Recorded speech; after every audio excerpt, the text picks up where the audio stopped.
Lum kokamal, we kokamal. Tell longa chagu jo jel gara mam tell kunga tell piu. Girl talk chadak pa kon rama mane. Cha put your joke tell no longa na pana road down no gine pana team marine. We jana chagu je gato kuka weir tell kun muga me chamka tell a pure gara maske tell a dole gara tiger thin. Pana drunk any pana road down marine pana siange ojine pana tuangeli nei pana mati nei pana maloni nei pana siange ojine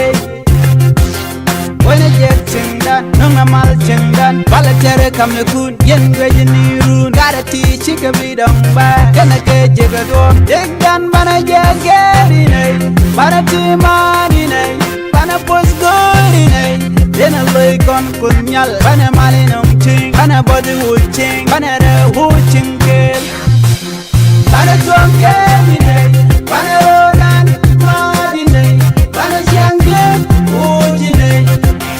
bana tuange dinay bana madinay bana malonay bana siange ujinay jetel parken di korken ramken karpeken yap lakken ibor Can it can you charge up your way? When it do break and a curl line, you cannot go in a ticket. Got a ticket, can't you? Ticket, can't not any right quality, come down and where you are. Yelling at the lulu, riding at the go, chat walk, ship fun. Knock a new white kaya, Janga Tomate, we take chop, Janga Medina, Nang Yam Chago, Chaga, Laga talk, Chaga, joint finger choke, and woman talk ray, we put a banner when Yam Mene. Banner drunk, Banner Rodan, Madine, Banner Siange, Ujine, Banner drunk, Banner Madine, Banner Malone, Banner Siange. When I get chindan, nunga mal chindan, bala tere kamne kun, yen gweje niru, gara ti chika bidong ba, kana ke jega do, jegdan bana jegeri nei, bana ti mari nei, bana pos gori nei, dena loy kon kunyal, bana malinum ching, bana body wuching, bana re wuching get. Normala kenyam ka nasdala kontin barwani lingwa sema ka Nuer Online TV channel anda mandoni shankos nyam na numruasin bantin diala kontelat Guardian rewicha ka South Sudan ka kwil yok Dr. Riek Machar kan jikwara dang barotin koni shaga yenken bana jelling ka jendara meni baran yok kami den raiba ka kwil dum shala pol nang kana kwang James James kwang shorale yatin kontin chalat ke kim yadi dum bikan kalat kan do bran kwain ka ko bo kontin ka ngai ko kan ga de cha ka kwain dora bang cha pol nang cha kwain lo bala chief of defense force ka cha de wudene cha sorry pol nang cha kwain la chief of defense force bang ka cha control cha de ka governor bala deputy chief of defense o kan te mu be gano bikan la me chikan lat kana sar jen gor mo be gano ko net kane ban jelin ka jelara meni please ma kan ko ken mu jiram jadid Merewa, Megancha, Tel Pelica, Mijinadir, T. Dialati, Hen Bigaswa, Hen Wedamo, Jen Babaswa, Hen Queramo, Jen Babarel, Jen Ponamo, Jen Babaluitu. Jung get the way to Lanimi the way chung, Lanimi Binana. Merewa, Megancha, Tel Pelica, Mijinadir. Dialati, Hen Bigaswa, Hen Wedamo, Jen Babaswa, Hen Queramo, Jen Babaswa, Jen Ponamo, Jen Babalutu. Juni get the way to Lanimi we chung, Lanimi be way chung, Lanimi be nana. Well till can a new Jin Peldo can a gag, which you learn to me, which you will run cam at chummy. When you're on the wing, mat kegul, kegul. Kegul, kegul, kegul. Bana tuang keline, bana rodan madine, bana siange ujine. Bana tuang keline, bana madine, bana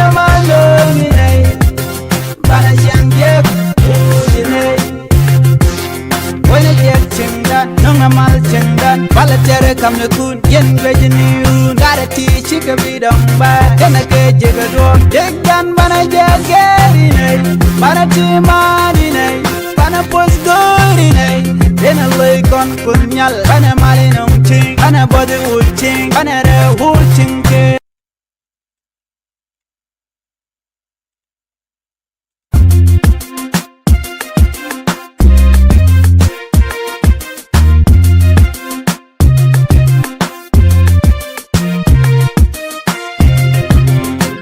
chagu chut lum ko kamal we ko kamal tel longa chagu cho jel garamam mam tel ko nga tel piu bel to cha dak pa kon rama mane cha ku di yoro jok tel ngam longa na pana rodan no gine pana tim marine we jeno chagu je gato ku ke we tel ko no ga me chamke tel pire gara maske tel dole gara tegati ana tonke ni ne pana rodan nadi nei pana siangge oji nei pana tonke ni nei pana madi nei pana malo ni nei pana siangge oji nei ner malak nyam go kana diala kon de lenga wa ni gwasama bana ranchen kon de kon kalen gwasam bana kalim bana raj ka kui por nang kana kui kwang chorale bana ngaje gwano kan gadang rodo ti kan to kontin cha kam power kuma kirmi yadit an power ya kam ka power mi di lunchi power metot kan cha kam power ko kan etin kontin ba South Sudan ba je riek kan cha jojo gwano ne kan gada pankien kan tikatit ko ba da machar ba de yen asemandana ni kona are roje me mu kon ra ke kwida me nyu de yagwan wo shi kan kwadang ro ti te pai kon kenenteni cha ka kam order yen o we can dakto machar and we can jako ba je yen ka ba je libyo je kon dala ngaje ni me dane sim me cha dak machar me cha je kap re wi je jo de gwan wo ne cha kan gade dang ro chaka come position to it ponang civil defense control deputy beda na ci korme je to gona chere mai kon ko da na ci to ci tai da na ci lat ka je ci kon dal ta kan ni di tanano ano ko to ga to ko shimare shi kan ni ka SSPDF ki sharon gang kan mun sha ja goro ku kirmi ya dit no de do no de gang wa yin re na yin na ka lora bang cho ta kam lar yen aran chi tok den aran chi rit sem chi kana moni de ko lar wa yen nakka cho rubun jakko ya dum gang kana mo kan mo tok mo dial chi mo dong le belane titin wo yen na kan lora bang le wit kana so shwaro dun na gang no ko gado ran ni ko ni to ga ka jen pai doko dan chi mi ko ni mach kore dan che tok lora bang right kore dan tok ko si civilian ke merwa ami shikan gwach ke kum kin yadi te jen bobe dan to kor ka je gwai ni kan adu kan gwach video je tele kor mu tok but dor che jo che to mu gutun you know she first time she chang nyam and we don't record what to shang dan so kor charora lat ni kan ko ke gottum wana long kan gottum wana to la short civilian no mala be gone mal but charge no kono mo so why shikana no kono de mal darben ko gu kan no ta yete kortin gaje kaka ajan ku kan kwanen ko le jaga jamona so mu ta ka riek mu shi to gondon ne to ba rodon realika bikan ku bikan je kono tamatene shuka ne mo kana men you know so ko ku kirmi yadi ko le la muje ka kwan dumu dong they are reluctant tele kor tuok teram mu de kwan mu dong de ka nasar dong de ko da lo tuok san so kane de ti nang ka re wi ka nasar ko bi ka kor bi ka na tuok kano brand ba kona be jak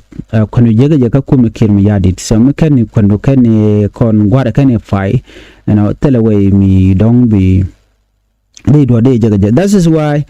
shade in ngwana aja kana sir aja gon to goal cause away ko then we can up can control and then we can pull them jakana ko ndi ke liu sha ji gnu la la ke nu ndi je kon da kon te dich mi mo ka ja kon siang wa di je mo la tie so for that reason then ci gana goro tele kon ba kam ke bitani ke re shuja bang bugo en kula tere ka la ken you know janta ya dan le ro da kan nasa dumu don kan dar kan lan yam ne ke kan goro no be ka kwan be kan ga ter ka civilian atel mu de hare ga tama kel le ga chen lora bang ken ware kel ko nuar ci ne re bod la te jon nu dong baji kok baji le din na mo ce ta gan ware tele je ka but kan ne ti la de ne ti ko kan tele gwaji kan kwanten the only place dong de kwanda ga ne je ka je jan gwa mo ko bugo tetet ko ne la kana wiya dong mai kana dong they are demanding high tax payment reto year ke boni ko ngai ko ne bon dong wante ke tengana sir all those thing katong wante non karik anyok korman bo shin me shana lingne ka wodi chalka bieno se kore tok kineri shop kan ne wal ngwan ti gluten ke kwiche kel karwade so to la kan ritin la dina kan wai ke kana ko dong bu man shi kan nyal be kan kap ko bom shek whatever hello they force you ko kan tikan ko mi la kana goro ne ran ba ka lot ke but jira mi mo mele teacher den lo de jukule lo zedi ko en gagla be ko jin dong chiro ne te mi ne new ze power new the long ko ndu na nyinge je you know so on tai dan ko to ko je chaga dang ro chaga jak kwang shora le governor uri chala me polang a deputy so we have seen kan dang ro me kan lat kan asar ta kon nen ba somewhere chet ka pan gak ka kore me se kire be guch ano se gari na kan nak ya guje no gade dal ko ne kan ware so telam larik no se gorno ne de ti kelo yal kaja and then show kangchora le show jo watch ka governorship ko take a position mu gorno de to mu de kam ko mas fela yo no wal ya guje no be kam kangchora le show dawa tur jong chuela gwa pol nang you know show pol nang show nyur show guje no dong chipol nang cha mu position but that was a plan ko pol nang order je to na kana che ngaje no ram me nang nat so budget they'll use by enemy and they use kajamako ba lot you know all this thing that you talk come down and kono gwasmene de kon ko laro ne na mje jojo gwa en ocean chicken kan ka chala mu position to dit after that mu de en ko jibu kana lado ne ri na we mean that bukana nang na na shang den order sha ko lingan tam cha je tup ano yen an ramme mo me sha de ka te ka match ba de del kabra ka South Sudan gwa mi mo te bon to goal to take a pan to goal to door buga me bukan ko ka bidi na mo order mo la je ya to gwa da na china mat mi shi bon dial sigren marantama shi bon SFLA yu sharora mat ke bon nas ke bon swa ke bon ten ko ken UPA kan bon tom shuren mat kel ke jen point den bon dan la SSPD ba shi kan ku bere mala de ko ko entama ko chana mada duwi dial me ken ka kwatol no den de me de kulotol but den akulo ko ba men ngane ba ko wuch but cha men ngane cha ka de wo gwa da dan and wona ke mi liuna shi jen do ba dan de ladana mo akir mi yadi chejen so na me shi chong de kon dial de kon te ngaiten an re rache me muku kon le lingan tama me chi kurme to kana sir cha dakma char cha je yen kenyam dakma char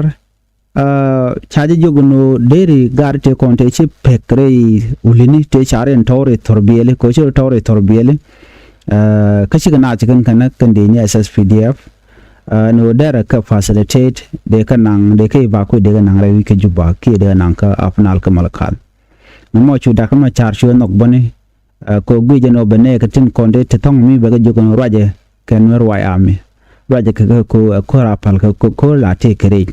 pona da kama char de ni ka ken ko tele de mchokor ko ne de konde nyin kanetin kontin la civilian nika gwade dane toka je civilian nyin to ne karodin tele ne ti shela no kwana wonyi ngane tin kontin tin de la dene SSPD abi ko kana ka jang no she jene dane shalat you know so chu kore you talk kore mo me sha be sha dak and be sa mo mishal ka yara diwa ba ma ju ba ko nek tan din je joje nodi and uda me mishal ka kir mi yadi de ke po nan ka kwang shora le ko kwang shora le me sha ngaje ne ko to na so kwang shora le chu yu lat ka governorship ko gorje no bene ka ba that was the reason tell reason radien so ye to no mo chu kwang shora le chu la de chu jalat chu kwang shora le chu nuare chu ka buk so bukare nyali ko don be ga pol nang ko uri shal ka sholton balok ko uri shal ka me uri shal bol mele la vice president am bol mele fone ma tetin adira men yam ni ka bene ka pyro dan men sha kam kwar order men yam etop again first time would we ko am to la ba yo ba ka salary ka sho kor sho je to immediately within that show date mi di cho jak de ni Uganda people defense force cho no rewo non kare wi ku ka mitira roda o ba nore ba ka benek that was the reason tell reason that in me non kare wi ja shore ko mo sho talk sho nore sho to ko mu ka ka wer sho nore sho ka buke chemically and when mo Dr. Machar tere wi juba you can Dr. Machar you can kaf so call me major ne charge nak ci ma jur ko rat ko ni ngwan ci liu gwa ko redan so nang Dr. Machar cha dor charge dak cha kwak duara dial te tekel ke je re wich ke juba kwa gan ke point document ke ko ngi ko ne kwer mi te ka plant ngwan ko be South Sudan be nang niam be development be jatu wan so cha ken no en kirano ba dor ba jalat ka do mi gwa man la ran la lo ka je kom changa je no ma chari jante ka doro ne and then they can procedure to go they can ka gor kom gor je no bere ma char be kula kap but instead United Continental National Security she can storm the compound dung dak ma char nang ken kwak dial woni ka torbiyere gara ma char chup ko waldi o je sia deleng to dialati ka ti chala da kum kirmi yadit you can go down to jikwa da kuma chaten pot kang you can get yan men di ching garden kon in the ching you can get yen kan dial ko we can one ti isa dwel sa jalat pot kang kwa yen ka kwi ko jen aga nasir shi o te ka dwel mi chalat reng ma char kwa yen ba ko jen arami mo mi larana mi la gata sorry mi la kwar ndi ni jen kas pelayo you know so the reality ka plan kan plan ti dia latini shi ka plan te nyu do dong te mal mede sen a plan dia lat point de en kirm ya dit kan ne ka ko gor ka no bi kan kume as pele ayo bi kan weekend ke bi kan jakatalot that was their plan no chu daruma char chayo yen so right now yen daruma char ko cha ko ka to cha ka confiscated ko ka torbielika winaka ten kokien chika document computer reka everything choganang nangka ke regime kir ko nge je kir plande burjeno be Dr. Machar you know be power ta je be jawuch beleje kare mu ci to kana sar kam civilian kana neten content la SSPW dine kan right now the same thing is happening in Warap ko to baka jongle ngam mi shabel tawngami Misho jen target ke lu benware bakanak aji kon chunen medan ci sha kon nak na cha dak ma char me cha yen kon je kwara ci korje tuok yo teliam di dalong gwam buga na ke kam kole nasir shwadak ulang shwadak jona ben kaburi be bana bu bugtan ke helicopter jek mere makere gode alati ci kum ke mi yadi ci kan ma kan carried out ke tenga ketet pol nang kana kong shorale shuga wa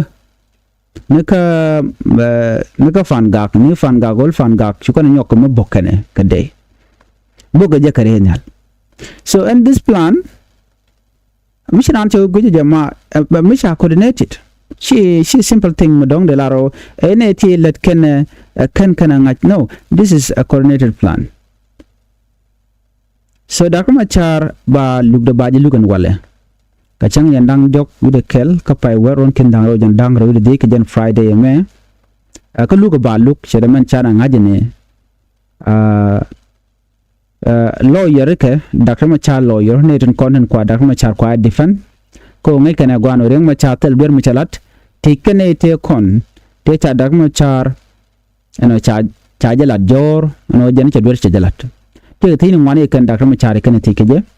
ko gwade dan ki sorry te ga tin ngwane ati Ramadan si Dr. Machar chi gwan ko ngai kon why Dr. Machar baje yeno aka do mo dong shigwa ko nu dan dan ku Dr. Machar kuje la gwan yen cha ti jeno jin cho ka nasir jeno kanu cha je okay ka jinu mu de binte lukuran ku le jaj gwaz me la de jeno nga ga ber che jalat and ber che lat le de jedi ti chiunen e kanu bat cha be no nyanyo jun okay ka jin gwase dan me dor Dr. Machar me wa kwak wa ka kef Naje kwak te konde chi jen chi ka document jo kwaje ka national security kwak ke nangon ta jong ku je mo torbel dang wel kane okay cha nyoti anyok Dr. Machar cha body gane ka la personal bodyguard cha ka yen right now te ka ne dang wan te tel te ko gwada nan cha nang ten kuma naje gwadien kene ti ajane e kwaje ja amu ku ji ka mo ka jira mo chiro lat ko jin riek Machar che dor che jalat okay kene dang baroden kontin lok ke Dr. Machar kel ne dang wan ko ken ti ti shan non gwa logane kane ko na garin wor dang wanten ko ken shoot ken tele ka dol yena shoot ken tele ka persecute team la ne de kontin lok ke Dr. Machar kel tele katen kane ka kane dit so all this question ka de cha tik ko de kan ka lat bacha ken chigen gorno de kan tok de kan alar and that is one of the worst thing ko take ka je kan kala da jen wotetin janyo tini ke evident ano medan menan ko computer kan back Dr. Machar ti electronic ndi altetin jin ngaji te kon te trade kan kwakto ka nyok agreement mete te ka South Africa money kan South Sudan ko ba evident atlay nyin kwarda which South Sudan ba kan nang ne ka Uganda sorry ba kan nang ne ka South Africa ba nang South Africa and then ba ko guje kan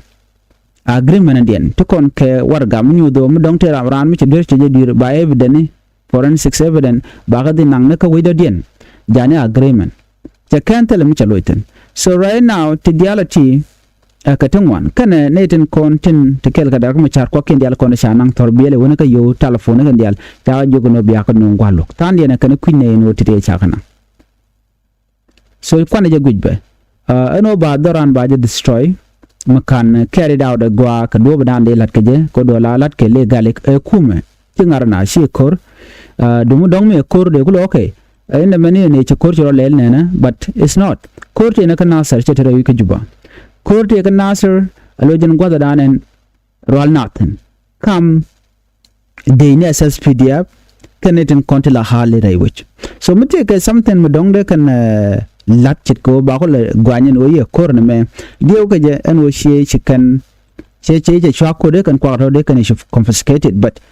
when rami mo mela kwer muten jere wi ko ki mal ka lel ko ka lel kan lel nang men ji kware ja ga jogo no mela jene chegwa so rajamo an gwalle ka jon chalat ka luka dana ba luk ko ne tega quest tega ne dang dokim wane chalat te ba tich kong shora le ram kel ere taken mo wuri shala me chol nang mugui kona me sorry pol nang mugui kona me koture ka Dr. Machar kel kong shora le pol nang ka tabande ngai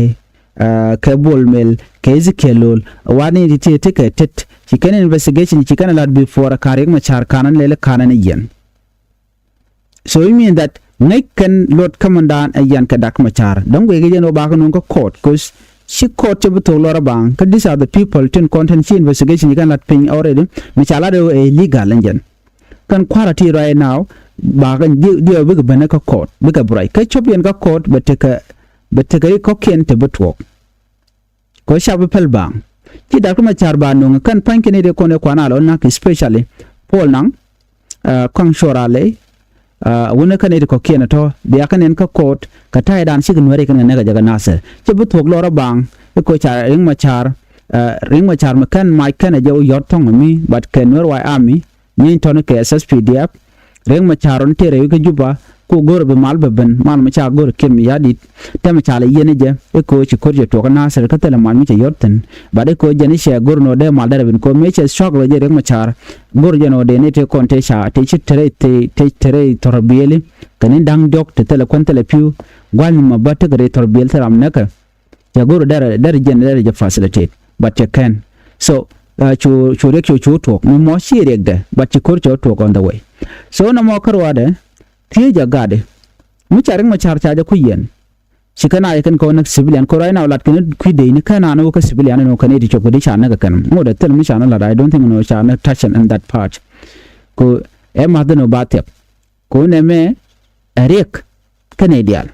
especially ka part ka civilian no ba kan ke chemical kana no ka ji Uganda UPDF ko ba ka tikini dialatin so jo mu shit kan me de konaling ka ta dan en len ngorden keja chana wo ka kur dan le rode re which ka South Sudan right now ban ko lu njok en chana na melen kel bu kon ko niam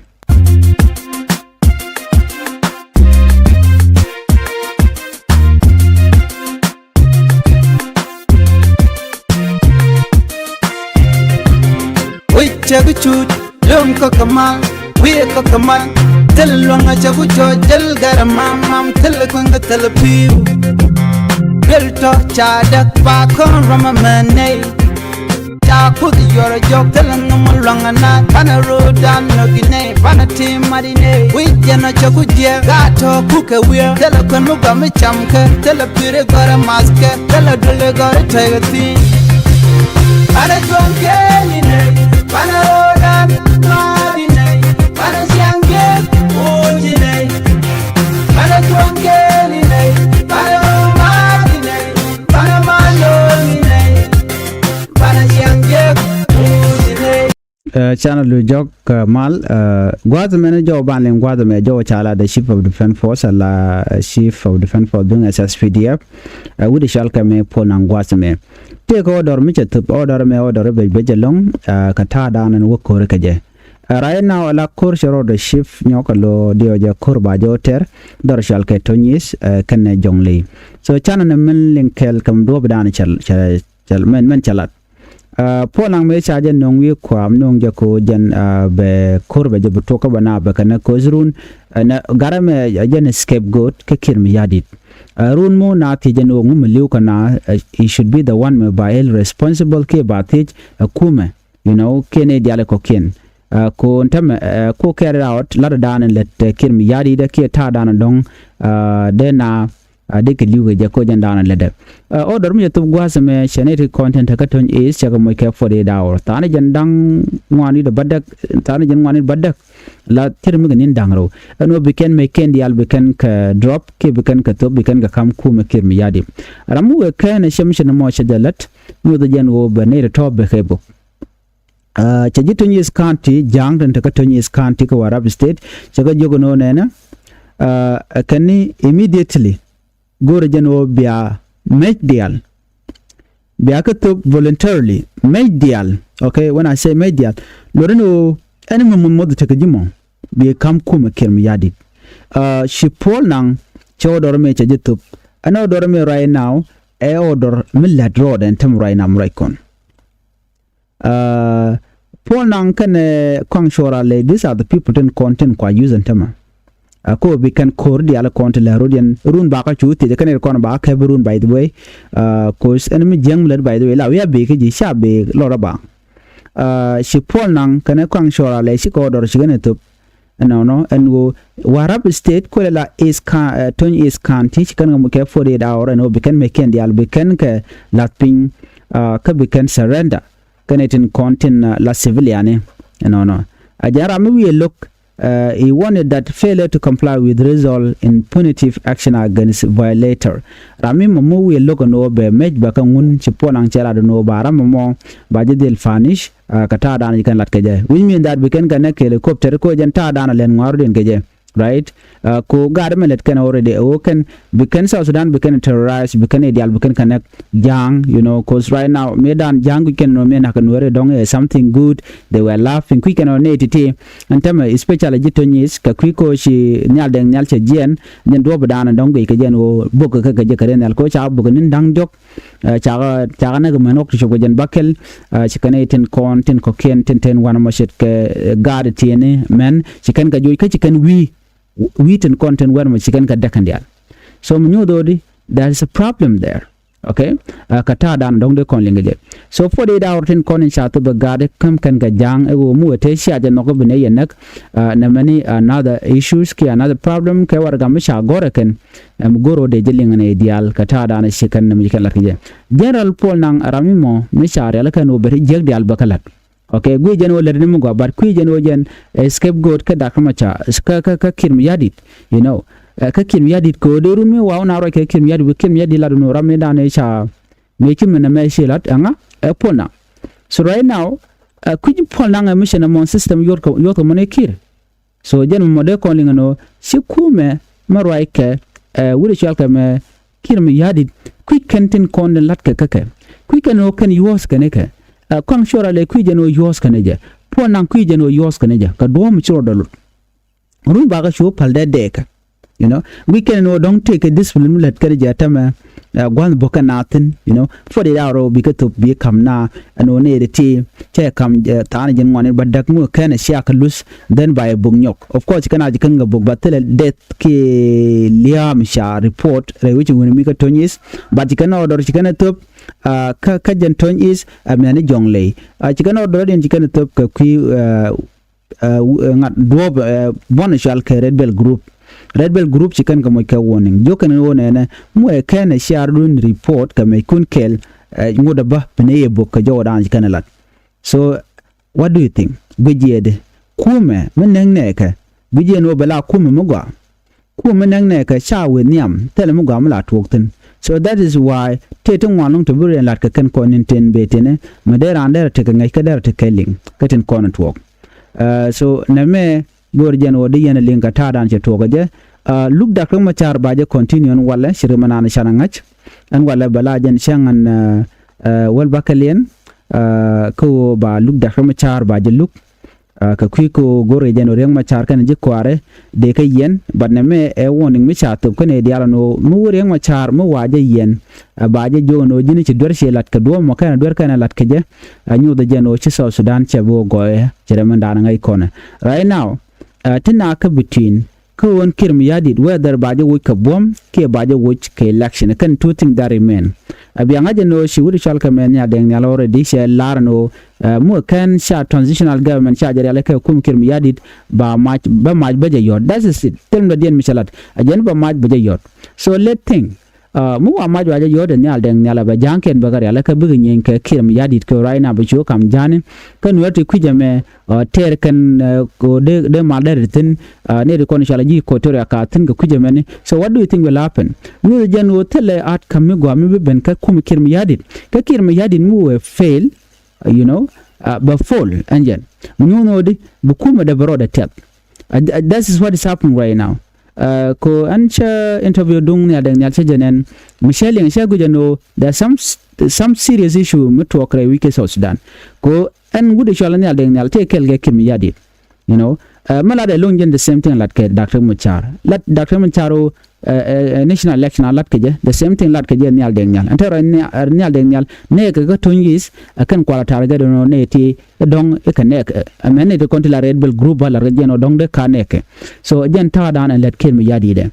chigano dor shu kam gar dang ro no rami mamu yelo no ba make ba la bi special civilian ko kan ne kon ngeken no ben gar bu kan ba ka brun chikan bi je no be kan meken dial be kan kay wo technique achievement work violence chijen man gwanajen it's not the choice, right? But metala ji option jira mo de ro do ganka ma de ro do ganka dub dan de ro do ganka je so jo me de kon diala link ka ta danen chileram che ben ka je mi jiram jidit gwasame ka kan Nuer Online TV channel gorjen ojin deri channel de support de subscribe ko de notification bell de je twan ko de lerti de kan chamal shu ko ji an bi ataka mal ban je ka le rodien right.